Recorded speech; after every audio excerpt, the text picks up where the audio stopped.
qué no morí de hambre durante casi ese mes?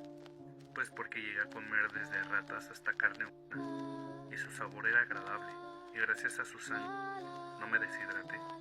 Al principio fue duro, pero el hambre y la necesidad me orillaron a eso. Yo no los maté, ellos ya habían muerto. Rosarito siempre recordó durante su encierro en el Instituto Mexicano de Investigación Psiquiátrica del Departamento del Distrito Federal, hoy Ciudad de México, y contaba con lujo de detalle su atroz experiencia de cómo sobrevivió los primeros días y llegó a ser nombrada la niña caníbal del metro Tacubaya a principios de los años 70. Y no era nada agradable oírla decir que nunca olvidará cómo por culpa de la gente que ese día se amontonó en el metro de la línea 1, su mamá la perdió y la olvidó por completo, y su corazón se llenó de resentimiento, y eso provocó un daño grave e irreversible que más adelante le cobraría factura.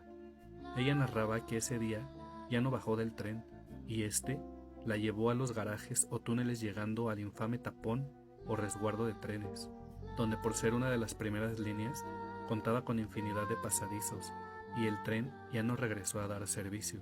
Como pudo bajó de él, y gracias a Dios no murió electrocutada por el alto voltaje de las vías. Escuchó ruidos en la oscuridad y por miedo se fue internando más y más hasta quedar atrapada en esa jaula de concreto. Las horas pasaron. El frío, la humedad, el hambre y el olor a alcantarilla empezaban a dominar su cabeza. Se llenaba de odio, repulsión y rechazo a la humanidad, pues les culpa por haber perdido a su madre, sin saber que su madre, una humilde empleada doméstica, sumida en el llanto y desesperación, logró hacer que personal del metro, policías y civiles la buscaran en áreas cercanas sin obtener resultados. Fueron pasando los días perdiendo las esperanzas por encontrarla. Algunos incluso la daban ya por fallecida. Mientras la buscaban, Rosarito estuvo sin comer 2 días, y como pudo cazó una rata y con el filo de una piedra la destruyó para devorarla con gran apetito, pero solo le calmó el hambre por unas horas.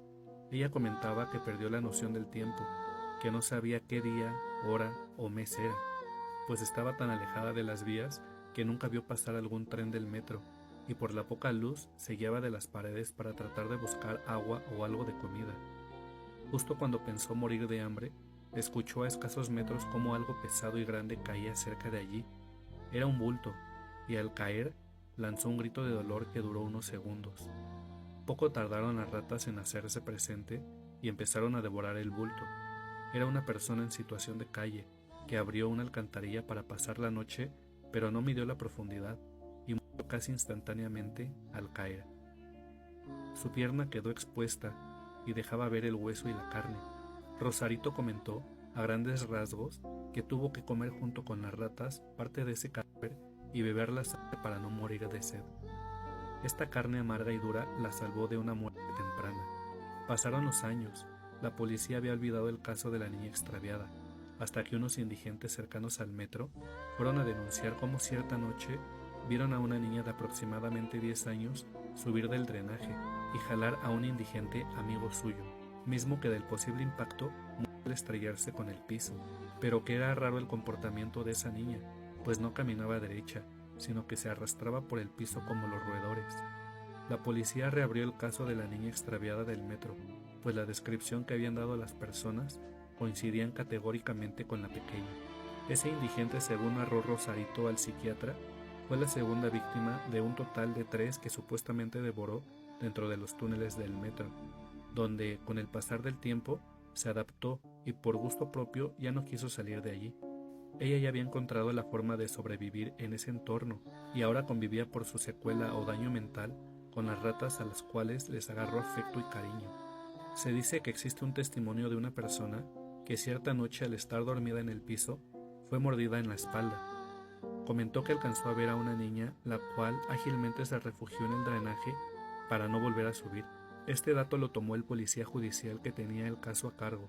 Empezó a armar su rompecabezas y solicitó al Departamento del Distrito Federal un recorrido por los túneles de esa área donde fue vista la niña, y donde ya habían 3 desaparecidos y un lesionado por mordida.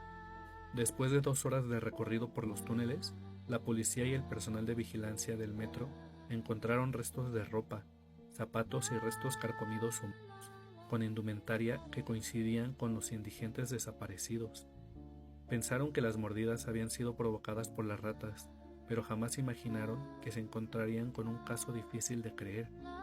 Al llegar casi al final de uno de los tantos túneles y alumbrar con las potentes lámparas, vieron a una niña.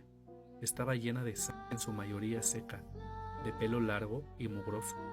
Estaba devorando parte de un pie humano y con gran facilidad despellejaba la piel de la carne. Al sentirse acechada, huyó por las alcantarillas, pero fue en vano, ya que personal del metro logró capturarla. Ese día por fin fue rescatada de su encierro. Por ser menor de edad y por su desorden psicológico, fue ingresada al hospital de enfermedades mentales, donde vivió muchos años, y era visitada por su pobre madre, quien no sabía si prefería verla muerta o en esta condición de locura y daño físico. La madre falleció en 1997 y nada pudo hacer por su hija. Rosarito pasó toda su vida en ese centro psiquiátrico, de donde se le relacionó con la muerte de una enfermera en extrañas circunstancias, pero nadie se lo comprobó.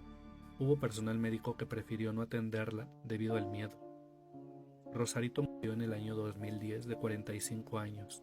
Jamás logró recuperar la cordura. Fue un funeral triste y solo. Nadie le lloró. Allí dejó de existir el terror de las alcantarillas o la caníbal del metro.